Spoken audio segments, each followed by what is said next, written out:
Hey everybody, and welcome to the Equinor Summer STEM series. My name is Mr. Richards. I'm a pre-service teacher at the University of Houston. I'm with the Teach Houston program, which is a great program for aspiring math and science teachers. And we've got some really cool stuff planned for you in this series. So let's go ahead and jump right into today's guided activities. Our mission today is going to be to learn a little bit more about sprites and also talk about building levels inside of our video game. Wait a minute. We threw an error code. What is this? All right, looks like we're going to have to adjust our mission a little bit and learn how to troubleshoot and figure out why this thing threw an error code and go in and fix it. Hey everybody, welcome back to our Python tutorial. This is section 7 where we're going to be talking about building levels into our video games, and we need to talk a little bit about troubleshooting because the example that I wanted to show you had 3 different levels. However, it threw an error code after the first one. So let's go ahead and get right into that. Let's open up PyCharm, and the example module that we were looking at is this one here, this sprite collect coins diff levels. So one of the more troubling things about writing computer code is that there are a lot of different ways that things can go wrong. As you saw in one of the previous modules, I didn't have one of my lines indented in the right spot and it threw an error code. Now, the great thing about these modules that we're working with, these example modules inside of this arcade package, is that they have already been compiled and written for us. And so we don't have to go through and create all of this code from scratch and check it line by line to make sure that everything is working properly as we add in new elements to our code. Now, going through and checking our code line by line is one way of finding out where our error came from. However, it's not the most efficient, especially considering that this module that we're looking at has over 200 lines of code. I don't want to go through 200 lines of code to look for it. And this is one of the great things about using an IDE like PyCharm is whenever your code throws an error, it's going to give you a whole bunch of lines and messages down here that kind of tell you what went wrong and where. And all of these error messages that you're going to see are listed in sequential order. So the ones up here at the top are the first things that have happened that went wrong, and then down here it just keeps going as into all the different things that went wrong in sequential order. Now, it might look like that is a lot of errors and maybe this entire code is broken. However, it's not, because I already know what's wrong. And this is going to be a challenge that I'm going to issue to you right now, is that I want you to pause the video, go through these error messages, and go into the code and try and find out where it went wrong and see if you can't fix it. And I'll give you a little hint before you do that. There are only 2 lines of code that are broken in this module, and as soon as you correct them, then everything should start working properly and you should be able to get through all 3 levels. So go ahead and pause this video right now and see if you can't figure out what is wrong with this module. Okay, I hope you were able to find out what went wrong with this module, but if not, that's fine. I'm going to show you and then we can move on to talking a little bit more about levels. So really the key to figuring this out is in this message right here where it says that we're attempting to draw this sprite without a texture set, and we can kind of just trace things back. But if we look, the very first thing that happened was it told us that it was unable to load this image. It said that there is no such file. So if we go and look at where it's trying to call this image, it is here where we're talking about the second and the third level. We're trying to pull this image/gold1.png. This file doesn't exist, and that's why it threw the error code and wasn't going to allow us to run through the second and third level. So what we need to do is we need to change this address and make it into something that does exist. So why not just use the address that we have here for our first level, because we know that that one worked. I'm going to copy this address and I'm going to put it in here, and I'm going to put it in here. And now our module should run all the way through all 3 levels. And if we collect all the coins on the first level, then the next one we should end up with, yay, some falling coins. Now we made it through the second level. And then in the third level, our coin should be rising instead of falling. There we go. So, about these levels.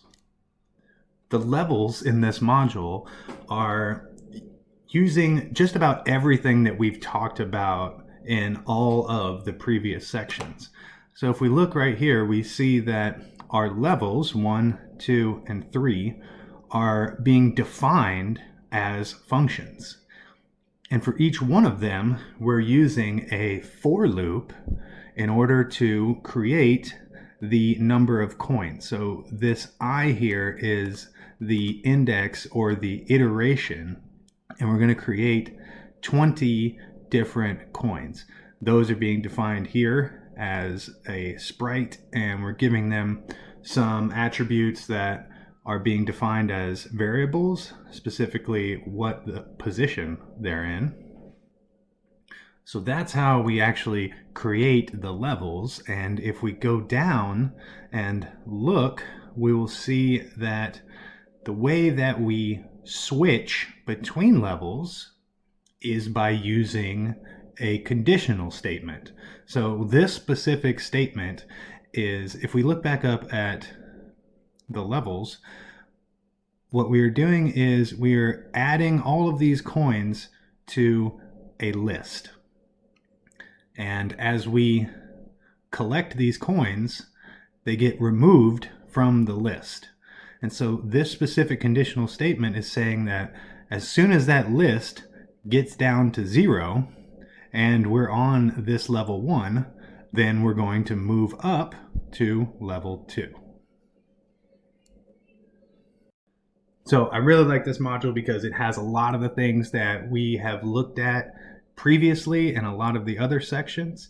And now what I want to do is I want to create another level. So we're just going to go up here back to the top because I don't want to use the same things that we were doing. So we have these rising coins and falling coins. Well, I want to create coins that move in from one side to the other. Now again, the great thing about these arcade modules is that they've already done all the work for us. So there's no need to create everything from scratch. What I'm going to do is I'm just going to take this whole class of falling coin and I'm going to copy it and paste it, and then I'm just going to adjust it. So let's make sure that we got everything spaced out here so that we can see what we're doing. Okay, so instead of a falling coin, what I'm going to do is I'm going to call this a lefting coin, which means that it's going to be a coin that's going to be moving to the left. So let's go ahead and say that this is a simple sprite that falls left. Now this is just a comment, you don't actually have to adjust it, but it's always a good idea to keep everything organized and still descriptive of what's going on. So I'm going to adjust this comment too here, so we're going to make this thing fall to the left.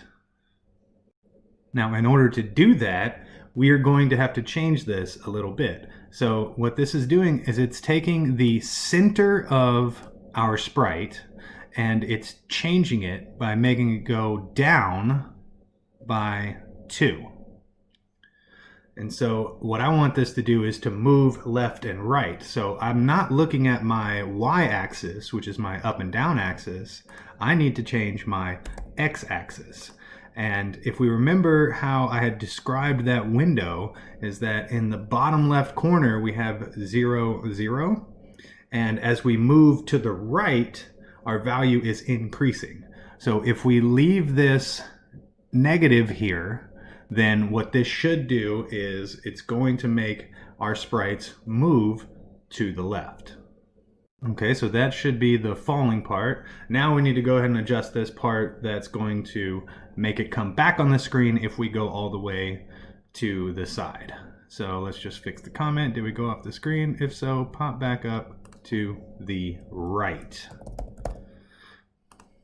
Now this part might be a little bit tricky, so we need to take a look at this and see what's actually going on. So what this is saying is that if the top of our sprite gets less than 0, so this is still from our falling coin example. So what it's saying is that if the top of the coin gets down to 0, it gets down to the bottom of that window, then we're going to take the bottom of the coin and put it back up at the top of the window.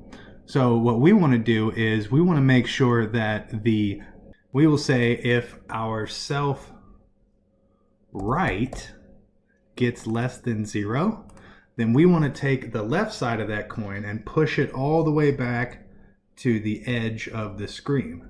So we're going to take the self left, and now instead of screen height, we're going to talking about the width here. So we want to change this to screen width.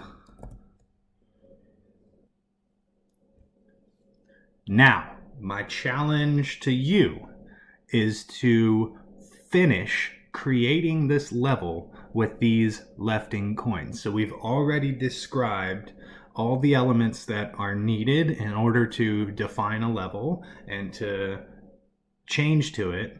So I want you to go ahead and pause the video right now and see if you can't do some of the same things that I just did. So we'll go through and kind of copy and paste one of the previous levels, adjust it to work with these lefting coins that we've just created. So I want you to go ahead and pause the video and see if you can't finish defining this fourth level for this module.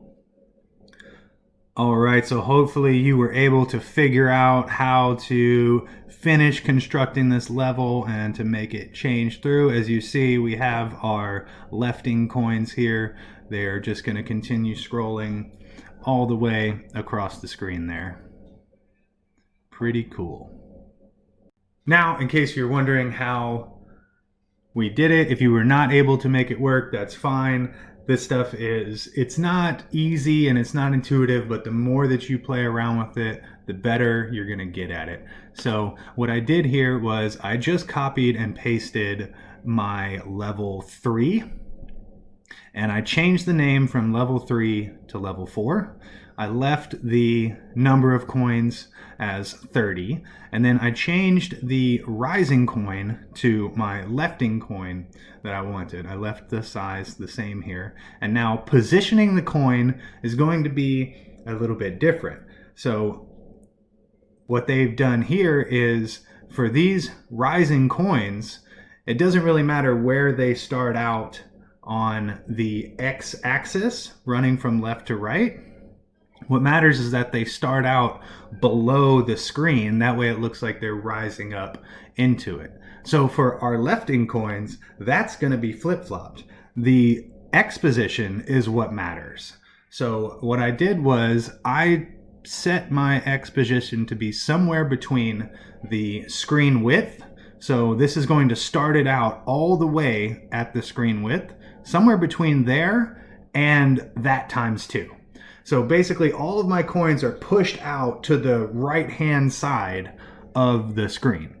And then the center of their Y position of these coins doesn't really matter. They can be placed anywhere up and down on our Y-axis, just as long as they're off to the side. And finally, we had to go down here and we had to add in a new conditional statement to get it to change to level 4. So all I did was copy and paste this one to see if we should go to level 3. Oh, and I didn't actually change the comment here, so we want to see if we should go to level 4.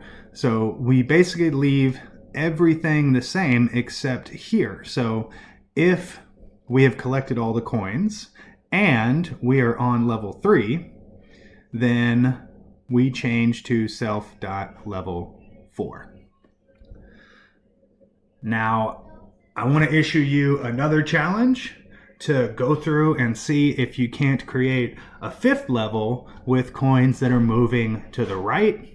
Maybe even add another level where you're using more than one of these coins. Let's say you have coins coming from the left and the right at the same time. You can just play around with this and create as many different levels, and you can go through and use different sprites and change the background and use any of the stuff that we've already learned in any other sections to really have a lot of fun with this module here. So that is going to wrap up this section of guided activities, but you don't have to stop here. Feel free to go into the companion document and check out anything that's listed under further expedition or dig a little deeper, or you could do your own research. You can go and take any of the topics that we talked about and pop it into a search engine and be on your way.